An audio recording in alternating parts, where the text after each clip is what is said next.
Kenny had in me at me. I didn't know my kiss. Yes, okay, so. What do I go again?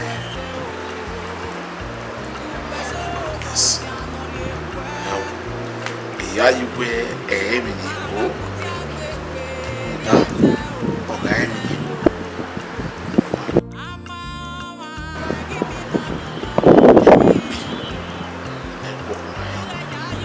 Yes. I just always know what I'm thinking. I just. Oh, when no rupa no mama na ya tegi. Wage ipu wari. Obime okay ba mu biase. Oba mo oge. Oba me me ni hia setisi ni peme. Wage komedi. Igate le maze. Ni jaria. Ni jasio bi me esa ke mo be ko. Wage si me. O no biete. Wari ogano kete. Wado kwani eme. O, ime aze nijaria kia, nijaria ko. Ni yasio e komo wo ga hama, sio e komo. Ogi le sabe.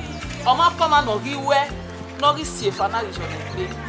Ya kwani ba so, ya kwani ba fa. Ya sie fe yo igbe. Obi e ya sie fe yo igbe buta. E gegbe oko hie. Gesa.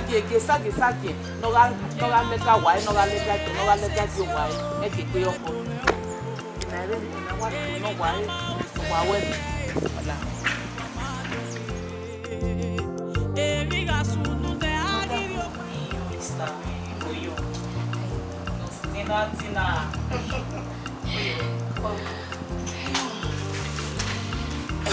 E no ya ne vente. Ben va hamane.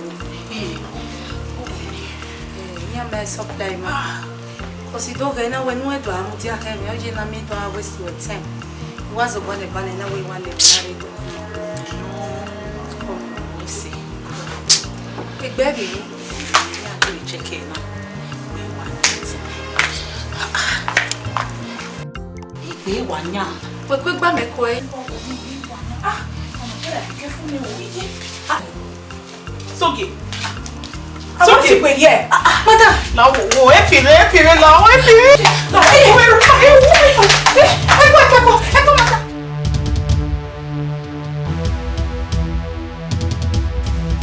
Ya iwe o me no awo ton. Beni ke we na ya. So na go. Oni. Even me ropa. Like, you understand me even more. Even come on, so no me more buy for. Evie. Oh no money ko. Awa. O be seti. Even on a wo. Seti. Then you better start explaining to me now before I change my mind. Oh my God. Who is the father of that child? Oni. It's okay, Verame. We don't wait.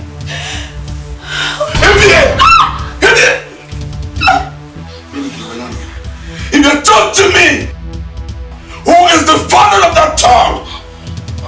If you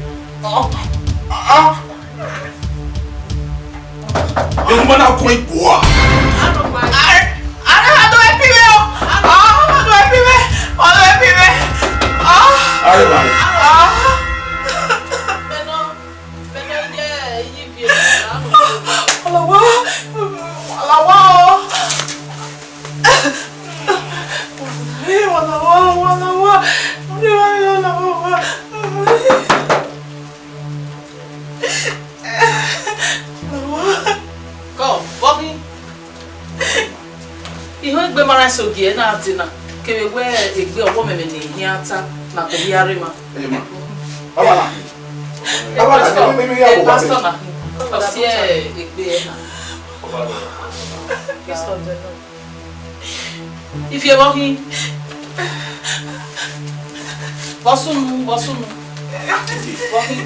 iye no buwe no buwe ma no bi soke When I want it is good where wayari mana What am water? If ye, we have not have water now. Oh,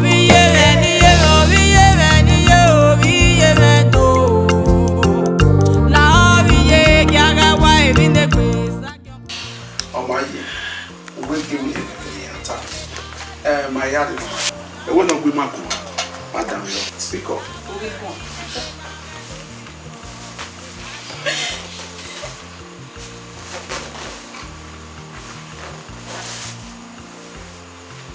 Walking.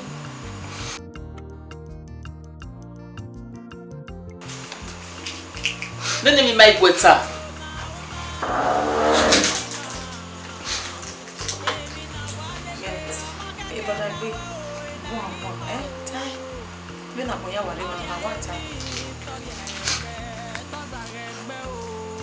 Okay, yes, sir.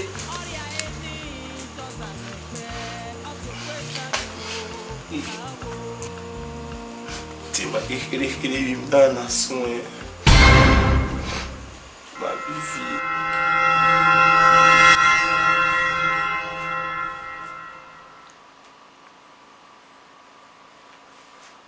Hello, ye.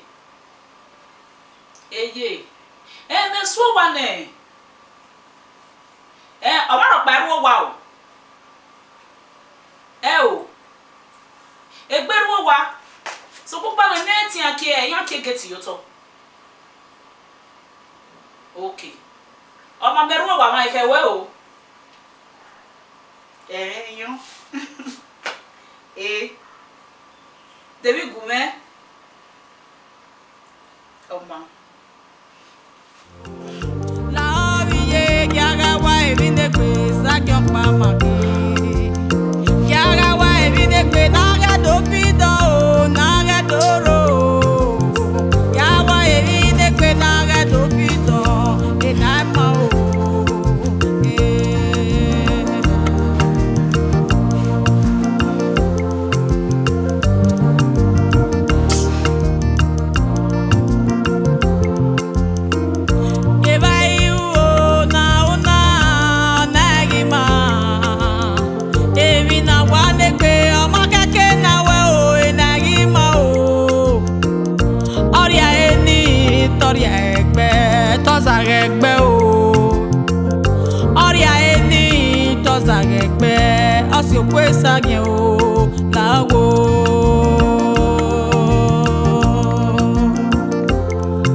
You can't continue with this.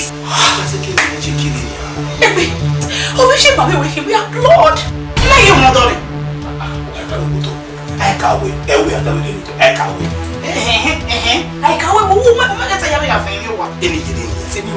For what? When Joey, just give it.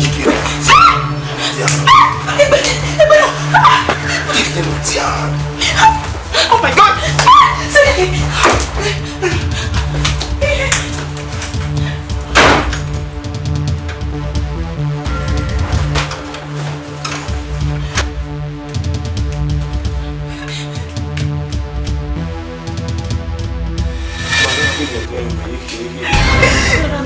What? Hey.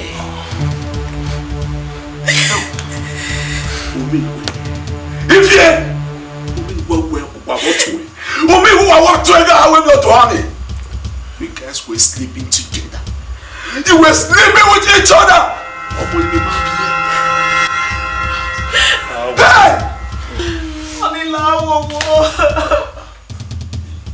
I for Harano. Iti. Eko Harano. Onilao. Oh Harano now. Eso que o bueno la.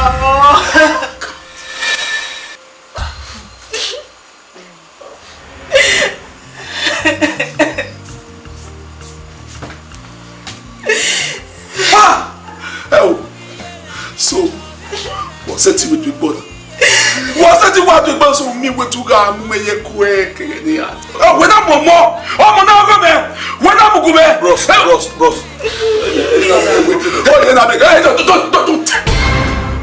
Oh, you're not here with me. Hey, my year would that walk away. When I wear, I'm now a go on me, my PA. When I'm with me, I'm with me at dinner. I go on with my PA. Only that's okay, no, that's okay. I mean, why that's okay? To be start marriage, you went and slept with your own brother. Where? Ah! If you know soon, we're not where any Mario Bolele. All do as soon now.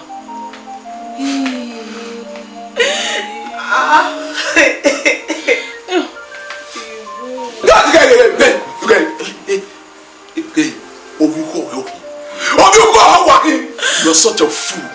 You're such a fool. When if you beg you, it's a woman. It's a woman man. Okay. My way. We want to go. If you are you, I know you got to where what when I will do. Brother, I'm so disappointed at you. You know what? After this, we are going to Emi Yahweh.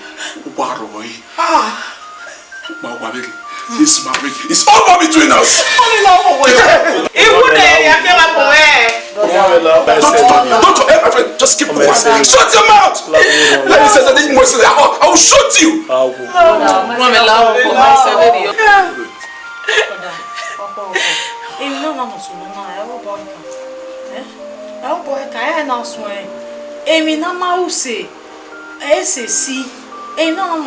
Foundational problem. No. Manipulations. Or can continue. They were under manipulations. And a foundational problem no swear again not be. Again, Osio and not the baby at the office. Imumia, in a little man, who da in our tail near real life for me. A break and take big bewa. Today, nana. Amana leru na book wewa. Beno sunu na kan sunu generation to generation. Akeke na leru jo da. Amana leru jo. Beno ke gbiyan la ibi egbe. O me ke ba ni le sun Omo ni ari bie ere o kan sunu. Nu don na ni a. Awa ka bo fun leru. Na wa break yoki na. La o. Brother, o fo ko re lu ya bo. Nu da e mo La o.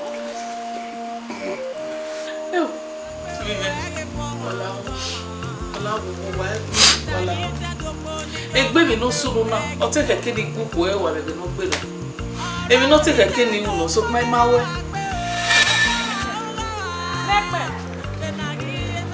Nekpe wo baba ya so ke je salu ruta ehia ti tama me go ye me go adu ki no de o be ki mi be ki la wo ma no ya so to be satisfaction boss go te be ro paso awi kunia wo do e ma ve me yo na we so to be gbe ma na o me so to be gbe e kunya e va kagba kuna ku e o bo ma mi un e bi e yen e va kagba e ya kuna e kunya e ni na e kunya pa tama go we me ore ro igwe nu ri a yo to e tama wo we ike igba be ja wa be so to be gbe yen e va ori ero na ya popon ori ero na ya leva ori ero na ya yugbo be ni e va ni wa ti gba se ide gbe wa be do mu e ri yen de gbe do mu ba yi e me go do we mu yen ye ke no igwe nu ri a we so to be tama agripa be va ni de gbe wa mu ni ya ba mi me wa hun na mo omo ya ya so be o ga ti sa o ja ma ya pe tete le jo ba ya ko to la ba ni ba ya ko to me na ya wa be mu na ya o da o lanu ye gbese Agbondo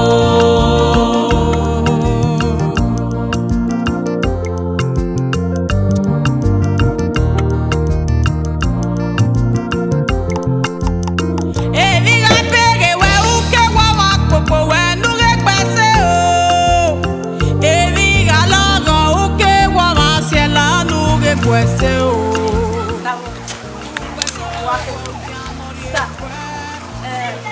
Ezote makere ma ya kwa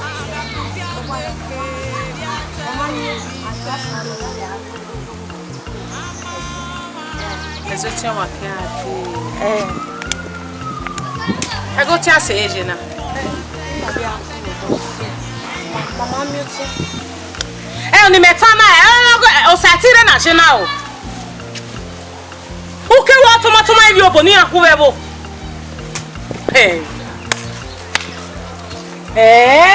Wana kwa kopa yo ware no bi adese. Wana kwa rezu te ya tuta. Buda ego ti aje na.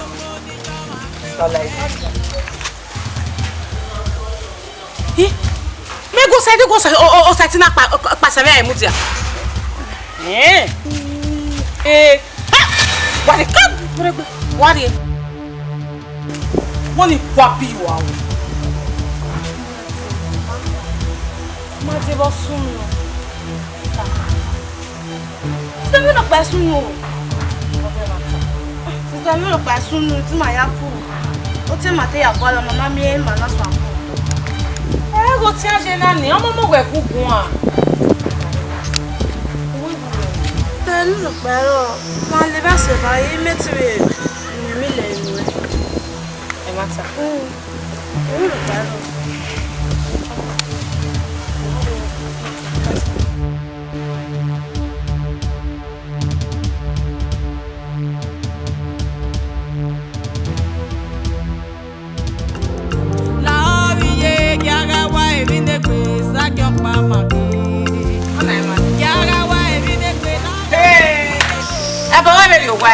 What wa papa na?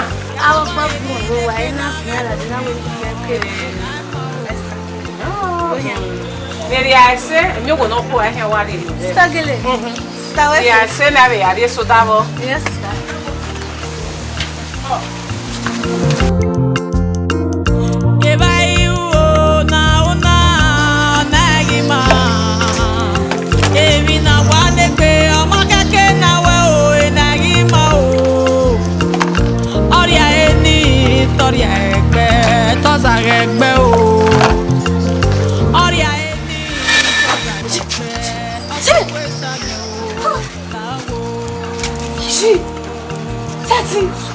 Esse tá da beira, mano. Mesmo que como até que mais eu é.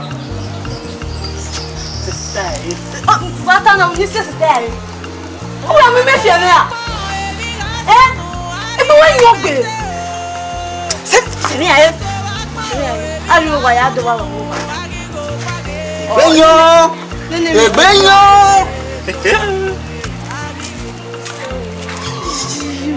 Nem de tomio, salopo. Bona meu.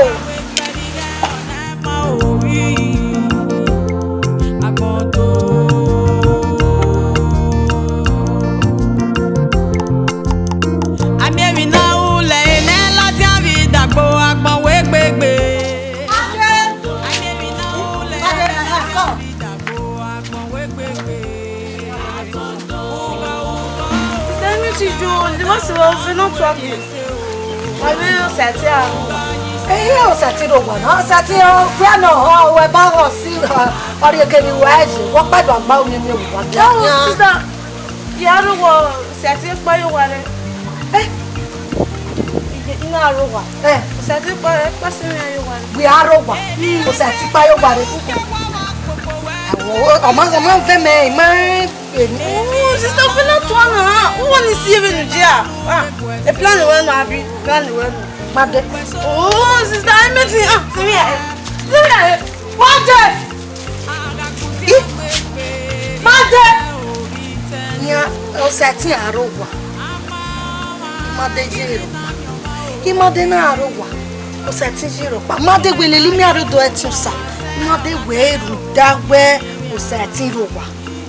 Ni jiro pa. Le ba se ba sati me jiro pa ru da yin ro wa. O gbe me na ma fe ni mi. Hihi, not any. Mate! Mama, we are calling myself.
You are the cause of their problems. What's happening on Sunday? What's the thing about saying when you went and she? Oh.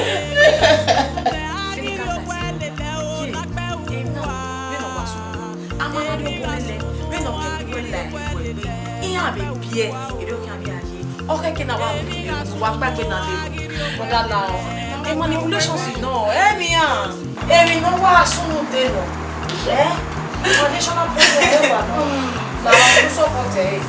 Manipulation no. Iya ga manipulate be kana. Omo kan ke continue. Ya we ni na ni ma ku wa. Ijia o wa la re. when what they meaning our little our breaking you.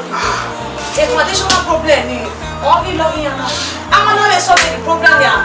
Money can be or we can't take option. Same thing we continue. God forbid.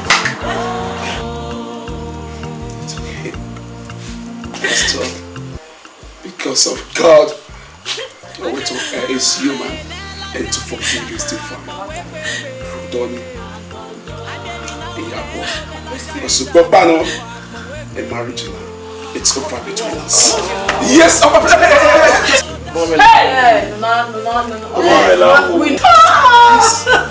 brother, I respect you. It's over between us.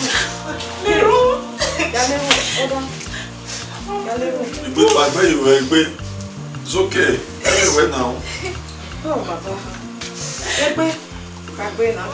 Eni Jesu. Amen. Eni Jesu.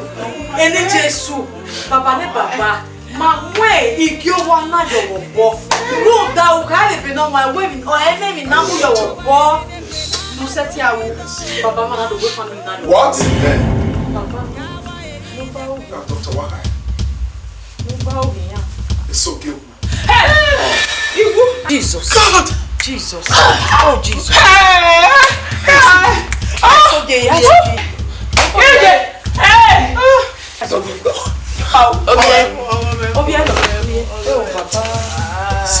on a été assis dans le room. On dirait non. Ok, oh my. Elle n'a son bagage, elle n'a son J. On a un pocket. Na le room, dive no kiana Emma. Oh my God. Oh my God. Oh my God. Oh my God. Oh my papa, ina wana bonde. Baby no see. Oh my God. Iyo wa le daga je o ila ko wa o wala mu. Iyo wa se o.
Every man no be aka or the first daughter. Yes, so don't know very man. But that Austinize Oyepo, your play lead the film me now the man what finish it now. If you know a kid, not time a kid, man, no kind. If you me now the what Well, if you do some more, you are 2 hours, you are Austinize Oyepo. Active with Tana, you see, production and no manner. Where may not want to play the lead in film, they want to enjoy it, they know how to do the film. You see,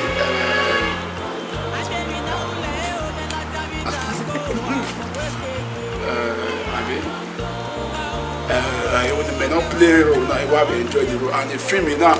A film no keke where equator nanima oda ofuna equator no keke where nuwa ya nuwa mutiare nuwa ge mi se nuwa ge oda wala ge o ye nwa kakabo ni kuso ni Jesu le mani bu no do eso no be how we maybe Asia or Asia or can be where yes now no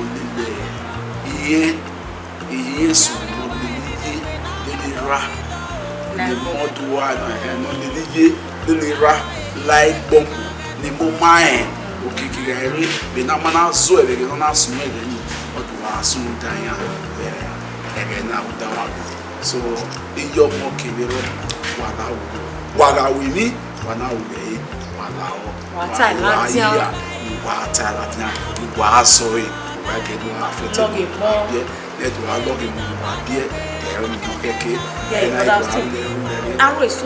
aro eso nya ni amade ya yiwe peso emi ni aka be wura emi ni ri an bi yan wo be ti a logi mo ni yan yi so si ya ko we are logi how can them matter we give what belongs to Caesar e we be na wow eni eso ro ele so ro na ni to na mi we ara we be ge no play odo afeti e matter wa no odo a logi so na wo we I don't waste my so do church I don't we no we in church we ya go serve we dey go serve we dey the water we na the way if you no so you no pay again na ya amazo ele ni odo a logi mo ya we church we kian ya do ya so e no keke we visual we kian so e da we in church to go we marry we 1000 e compa non è vale conca e 1000 se ti io mo che io guarda we ne wala so to generation yes you know you work to so what is nice waya we say wa be give na oti mata e pa owe aga we mi le na gata na egwe ruda e bi so be do ari ye mi no da o me na me ri opa ba na we okeke e mo ga ama bi omo ko bia gbogbo iya na akuku so okeke na ari a o le ni a ruda iya ti generation imagine na ya ti jet age computer age o me mi ni bi ka gige ọmọ no my self 18 years at the phone your bo the phone no kwa ni ati iPad lebo oh yeah I watch him no really ahi ami o webo abi mi o letin abi bi e vai so yen wa bi mo yan yo bi wa mweria ni wa de e no my self no lo wa we mi o be dari o na wa di moto no kwa na mo no my self 6 years I went to we birthday you understand so egbe iwe ri tete ma so pa o mai sege ni e mama se mi page bie o sege mi akewe o you know where very on na do a lot of money ado I ain't don lare bi ayo na ka o wa owo na bi mo o bi abubu e bi an ma you are disturbing us una bi omo o bi abubu we bi an bi o pa we ke ni ase do mu ga o no de wa ri a o le le an da e mi no gi sunu a na we gbegbe e su wa lati an no yari a mo jo ma bo abi ya o le le bo kaka bo eni awa ki bore ya wa ni o ti ono e no keke ni romo yo mo na ba dia lele mo kaka bo wa mi no susu yo wa o zege lele ne mi ya ro da o te eyan hin o aka my well to na hin ya ge boyfriend we aro so brother so aware owe o boyfriend o mi no omo no my say 2 years o we mo re obo hin no o igbe very e ma o don abo kan no o me so no wo na susu yo a o e gi ka mi ye o wi ye ka ti e boyfriend e no be owo kan no aya mu mo ya o to na hin o ti ra na hin o si ma na hin o bia na o si ra no o relationship no ro understand ya agbe won ni a o ibi do nu so mo wa ya we se wala ho wa buja ke fi mi na wa be ra ije emo wa pa ke wa be ya we yes iwe mi no ku a kwenta na ya ha wa bi to wa bi ge wa bi mi be wa bi do we be ni ma be ya we mi no ke ke ni ro mo yo mo wa ya we se bi do nu so mo wa ya support mo lo ba de ma wa o wa ya we se so ba to pe he said